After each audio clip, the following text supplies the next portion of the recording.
White supremacists often hide behind Norse mythology, Norse symbolism, and Norse terminology.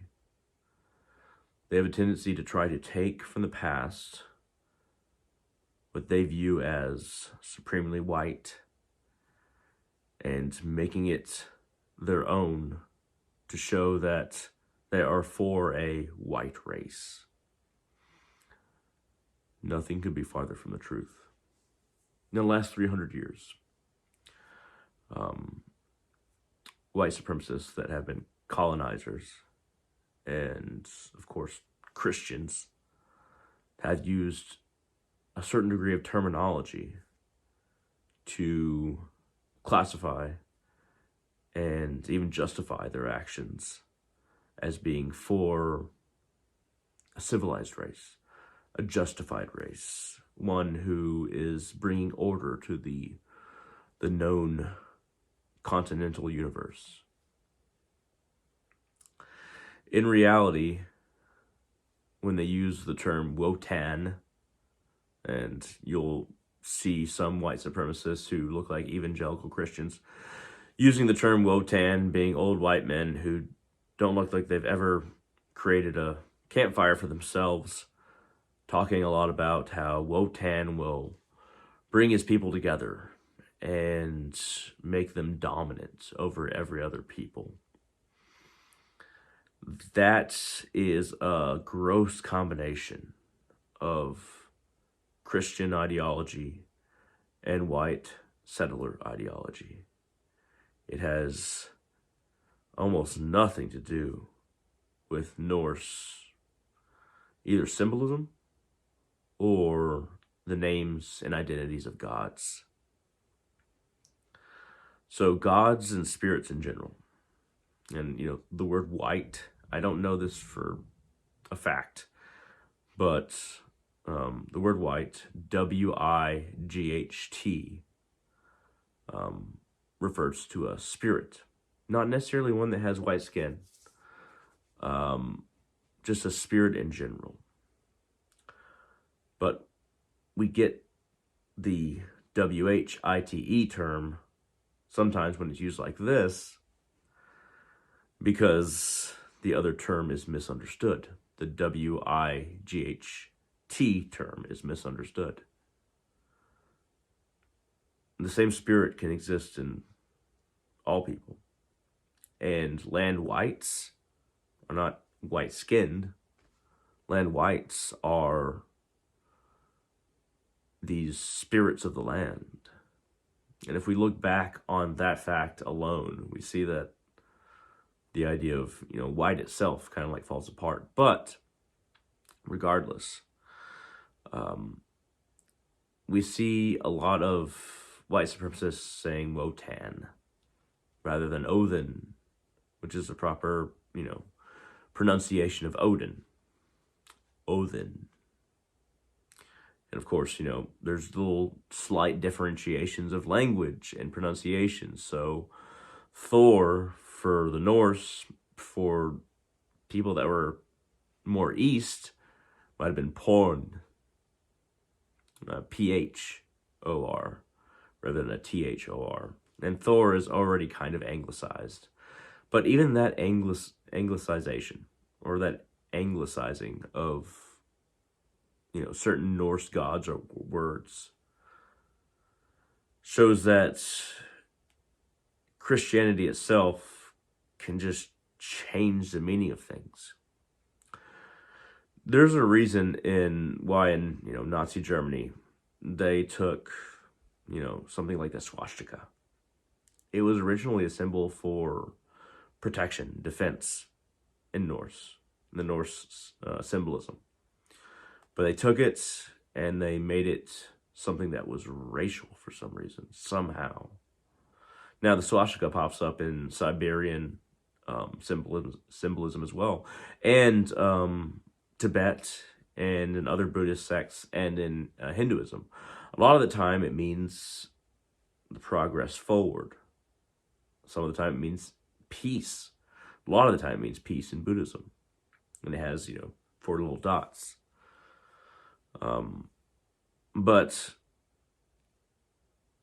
white supremacists and, the Nazis back when the Nazis were, in charge of Germany, um, there was a there was an attempt to find relics of white culture that can be put forward as symbols and as explanations that didn't mean the supremacy of any other culture, which failed ultimately and even practically with the various symbols that they use, but it did fail. This is why you have the Nazis talking about, you know, there being a race of white giants that ruled Germany and Northern Europe, and then they started mixing with other races.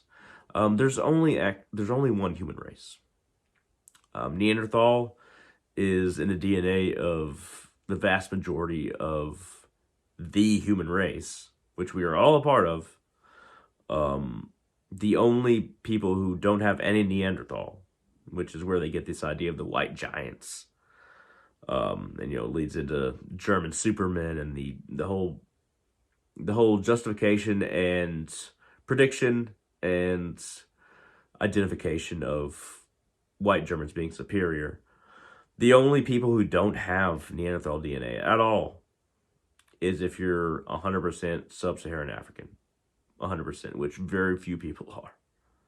Most people in the United States have some, most white people in the United States, most people who think of themselves as Caucasian, who have mostly Caucasian DNA, have at least a little bit of African in them. I think that the justification and the rationalization of there being some kind of racial purity, and once again, we're one race, there's no different races, comes from a desire to be a conquering force, like the Christians were for about the last 300 years, but identify oneself as a separate race that is also Christian, that is also conquerors, rather than realizing that this was never a particularly Norse or Northwestern European thing. It was a Christian thing. And unfortunately, it was a Christian thing because Christ was not particularly white. He was Middle Eastern. The Christ that you see in pictures, photos, and movies, it's based on the image of Caesar Borgia. He was the son of a pope during the age of the Renaissance, and he got as many artists as he could. And the Pope helped him with this, to remake Jesus' image in his form. His facial form, mainly, even his physical form. But it wasn't just that. They made him lighter in skin color.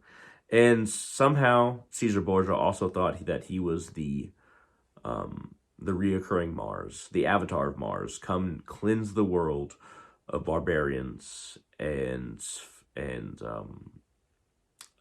filth. Anything that, think of like a Spartan ideal, but in Roman Catholic form, and somebody who wanted to look like how everybody saw Jesus as, which is extremely disturbing.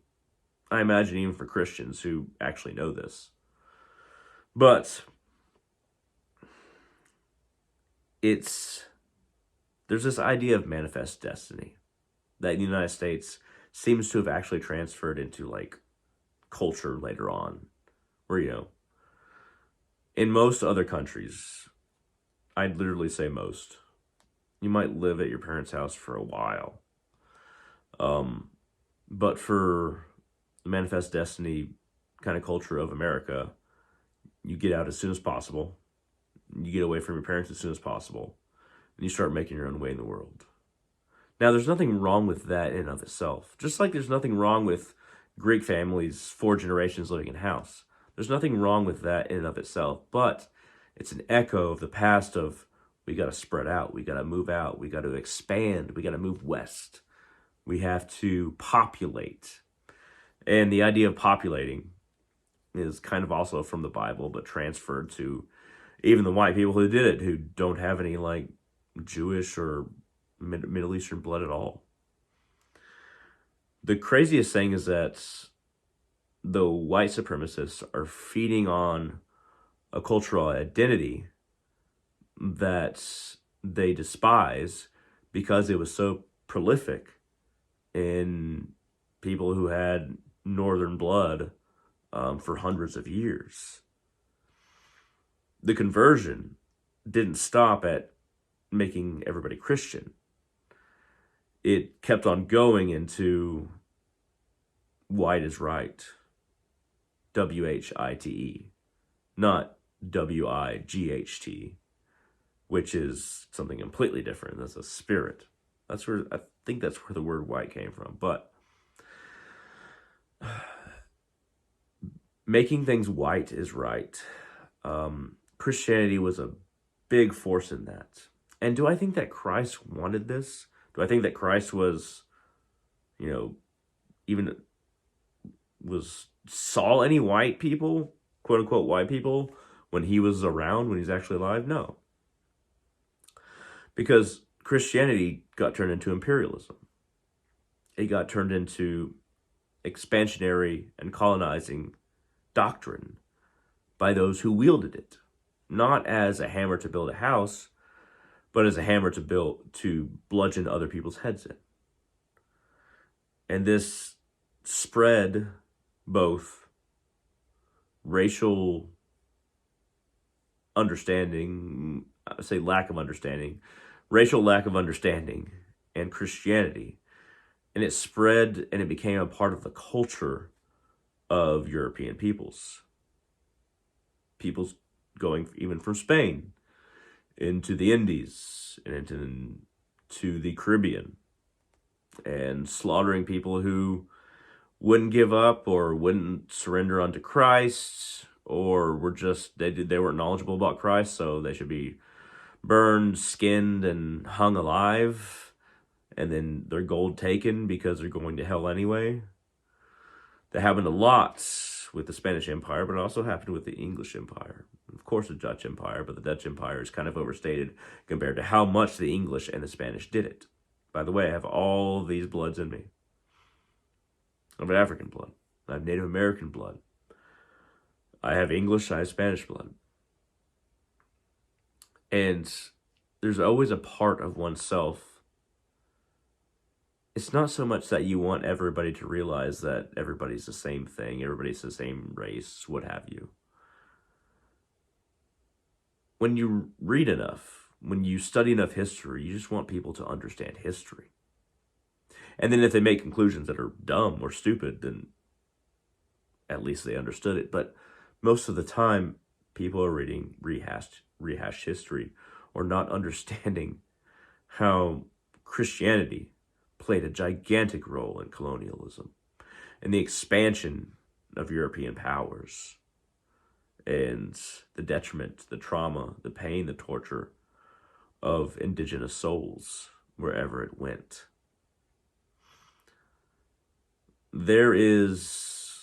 It seems like there's an incline in white supremacy, but I assure you, it's not so much an incline as the last desperate flailings of white supremacists who want to gain hold of sections of the world, of themselves, of their communities, because they see that people are starting to understand and move beyond that us versus them mentality.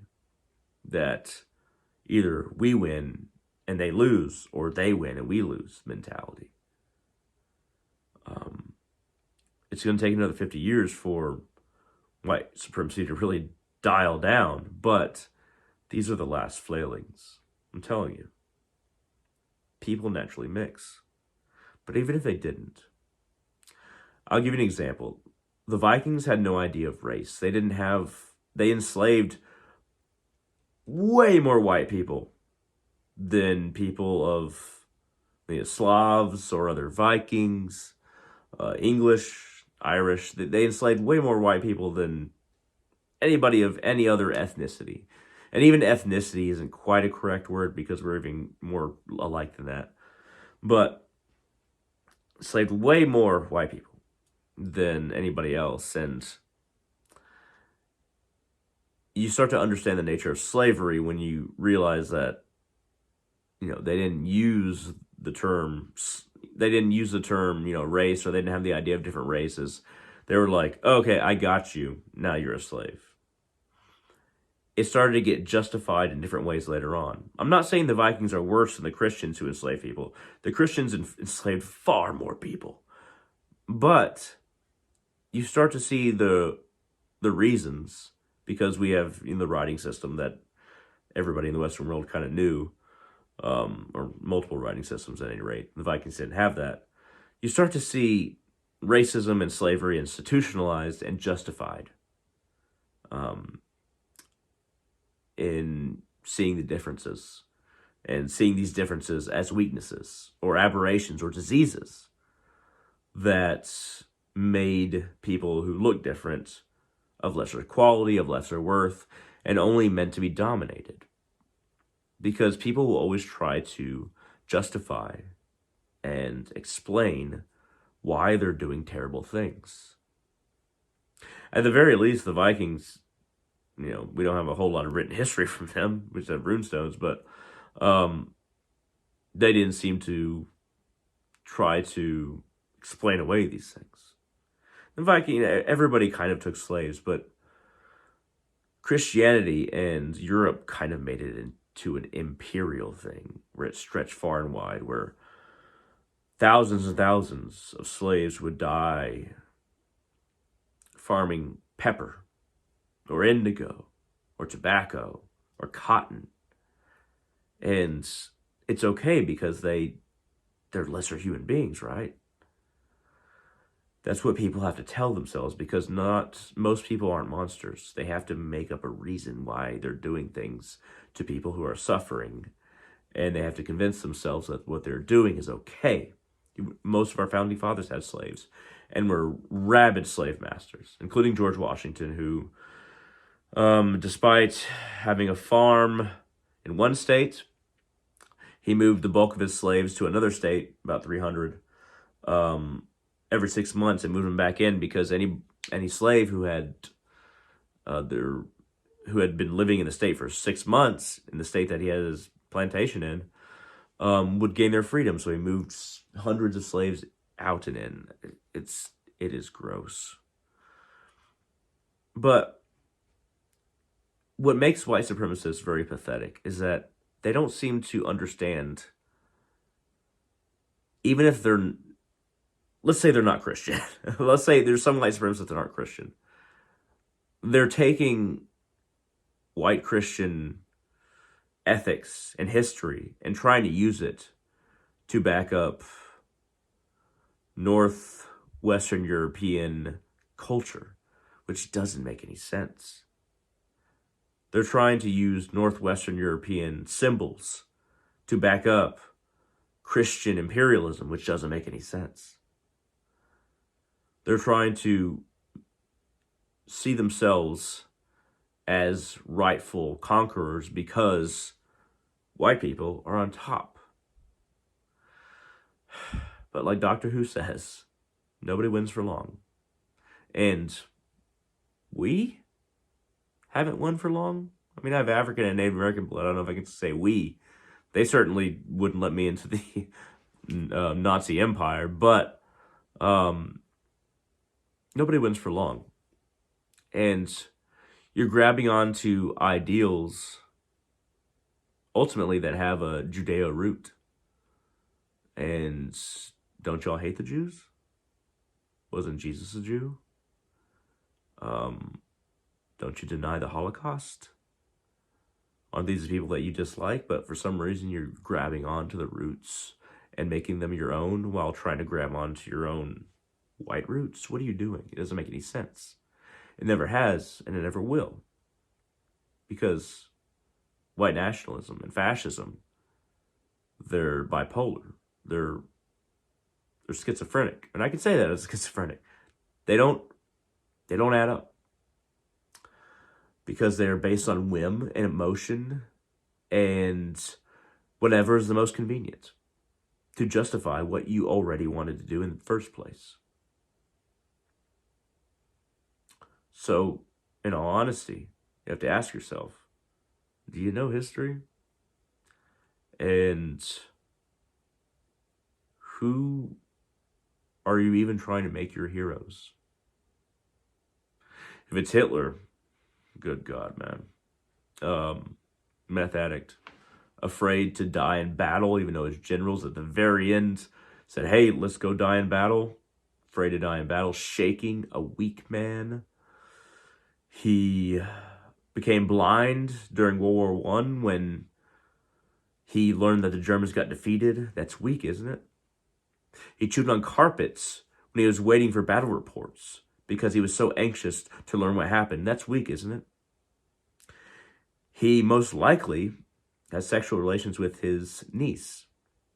It's weak, isn't it? He was fed a steady cocktail of methamphetamine, which I might have mentioned, and a lot of vitamins to keep him roaring, keep him going. Why couldn't he do it on his own? Why wasn't he strong enough? He was a prop, just like everything that you use to justify yourself as being legitimate is a prop. I say that to white supremacists. Understand that you won't listen to me. You won't believe me. But history is using you as a prop to show how futile and stupid some humans can be. At any rate, thank you very much for watching, and I hope all of you have a wonderful day.